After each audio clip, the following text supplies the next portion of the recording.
Well, firstly, there are various challenges. Again, that's why I say I view the youth movement as being very inspirational, because there are various challenges and barriers that should restrict youth participation, but yet they're not. For example, real barriers such as lack of funding and, for example, restrictive visa regimes, because we have youth that have been restricted visas to participate in conferences, for example, to have their voice at the table. And the reality is that we do not lack ideas, but sometimes, again, there are logistical challenges. So I reject the idea that, oh, youth activism is symbolic, because there are real movements, as I mentioned earlier, that are championing these conversations, including advocacy efforts, writing policy briefs, contributing to UN reports. So even though symbolism matters and they help shape public opinion, but youth are actually very active in drafting reports, in building coalitions, in writing policies. And to me, that's not just symbolic, but I think we're very strategic and we are contributing to the conversation just as any other experts, in my opinion. Yes, I agree. Youth activism is indeed idealistic. It's idealistic and creative, very out of the box, which I think is not the status quo and therefore is scary to a lot of older actors in the field. So, we can go for 10 or 20 more years of discussions on arms control remaining limited to militarization. However, I think we owe it to ourselves to be able to take this further. So, to expand and elevate the discussion to deal with the reality that these weapons, again, we claim to protect us actually brings more harm than good. And yes, youth roles can be symbolic, tokenistic, but I think it's up to young people to accept this or challenge this, because I think we can be symbolic and functional at the same time.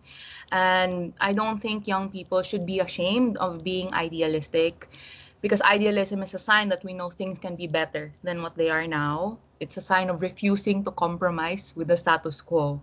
And so that is the kind of burning energy and grit I could say could complement the institutional and bureaucratic knowledge of people now in decision making positions.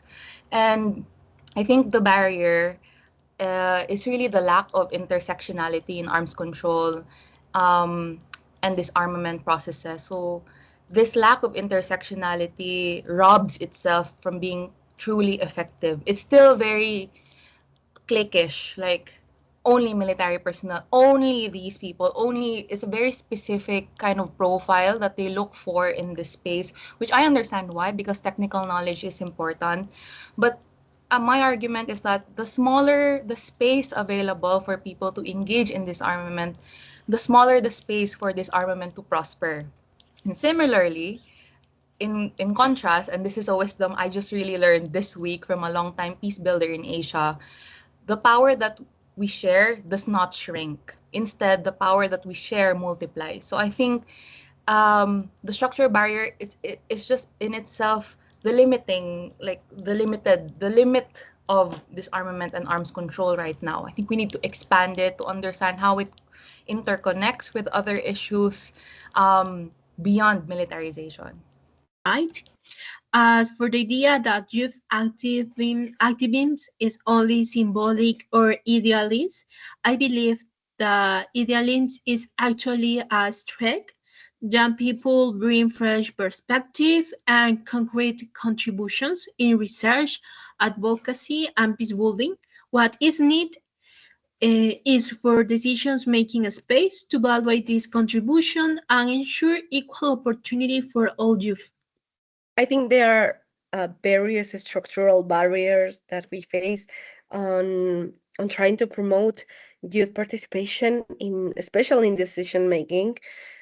And I think one of the biggest ones is tokenism, because even though the states are currently trying to promote these youth programs to promote participation and action in democracy or in every topic in general, I think to have them participate only for the picture or only to complete their tasks or their goals as governments is really affecting us youth on how we view these spaces, and there are still very few spaces for us to reflect on our needs and our stories and experiences.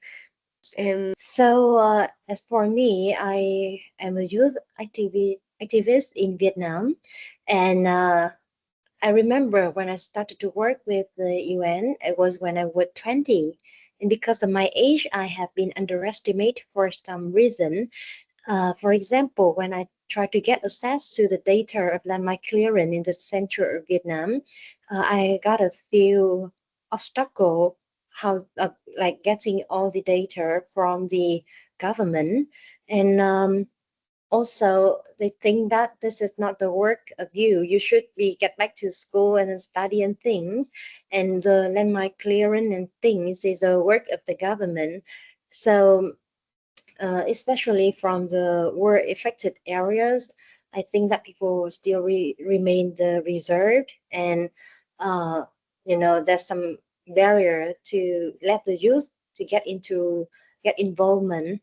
I think in terms of structural barriers, I think youth engagement within the field of arms control and disarmament is relatively new in comparison to many other global topics that are, commonly discussed. I think that when it comes to climate change or, like, for example, the migration topic, the role of young people as people of knowledge within these fields, I think, is more established than in arms control and peace building. I think, for one, because generally people that work in these fields tend to be quite advanced in their positions. If we think about people that work in the military, it's also not a young person who joined the military 2 years ago that's really in the driver's seat of any decision making there, nor is it on a UN level. So there's really not a lot of given context for young people to work on decision making spaces. I think also in a lot of international bodies, of course, representation is based on your country. So your nation would have to kind of see your value in bringing you into the decision making room, which also a lot of politicians in most countries are not very young. So it's just, there's generally not a lot of established culture of including young people in these processes. And I think, as in terms of youth activism being idealistic and symbolic, I think it is often idealistic, but I think disarmament is somewhat of an idealistic field in itself, because we're looking for the ideal outcome for everyone, right? I have a tangible example for this. I think there needs to be a better understanding and acknowledgement of arms control and disarmament, of the impact of arms control and disarmament.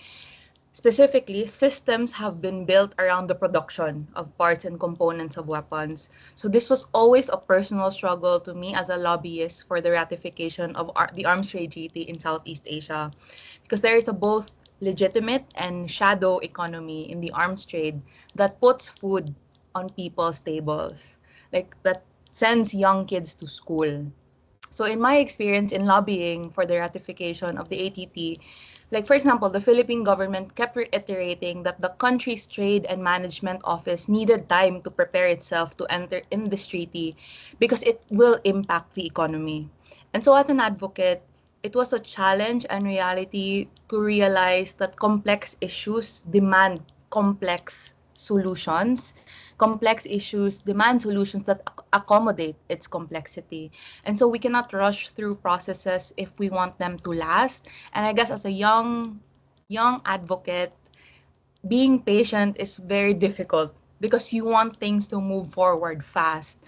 Um, and I think that's the disconnect, honestly, between the older and the younger, because the older needs time. They need to take time to accommodate all offices, to make sure, all their ducks are in a row before they sign something, as opposed to young people, which I think we're more, let's do this now and then we'll figure it out together. We'll support you, we'll do this, we'll do that. So I think that kind of balance has always been a challenge.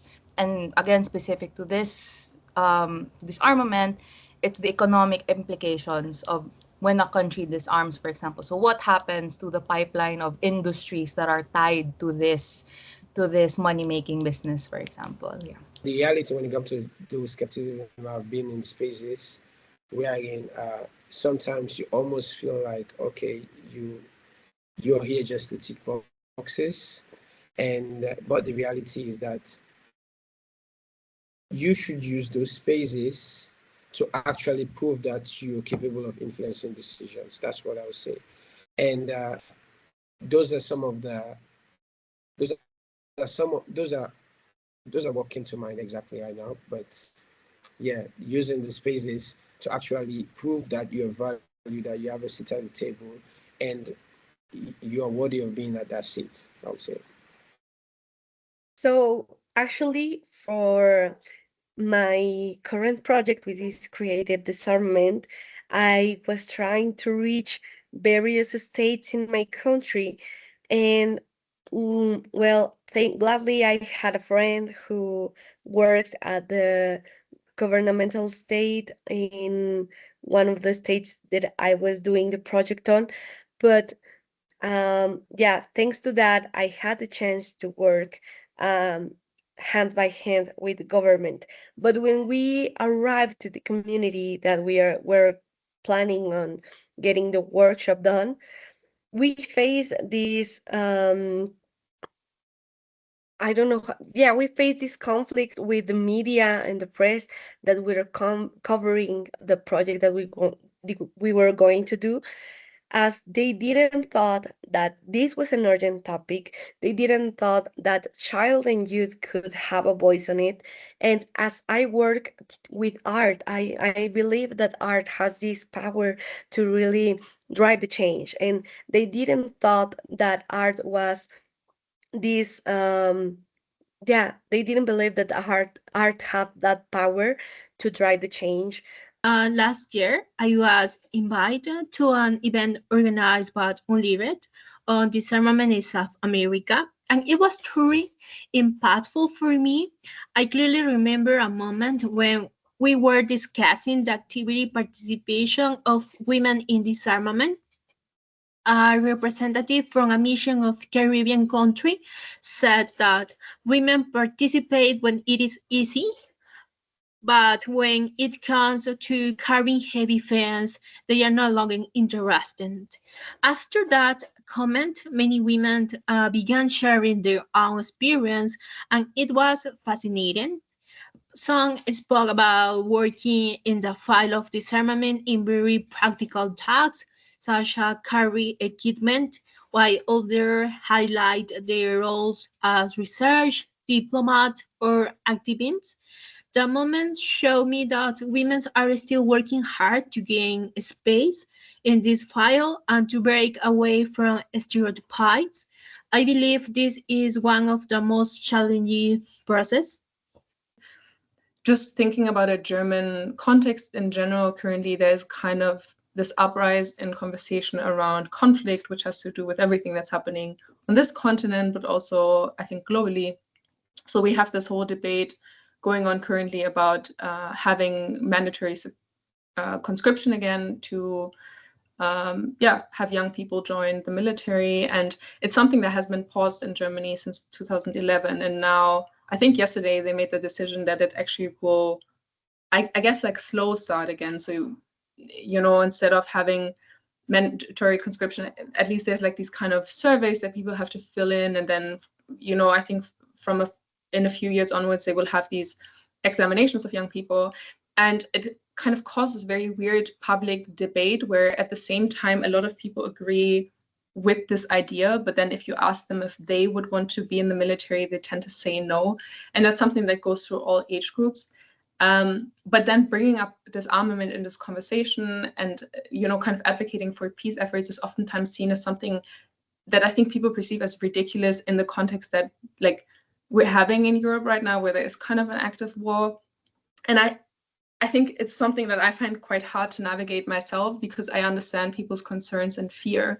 But I think that we can't have conversations around conflict without actively also at least including disarmament and long-term efforts towards peace in the conversation. And I don't think that's really the public narrative in Germany at the moment.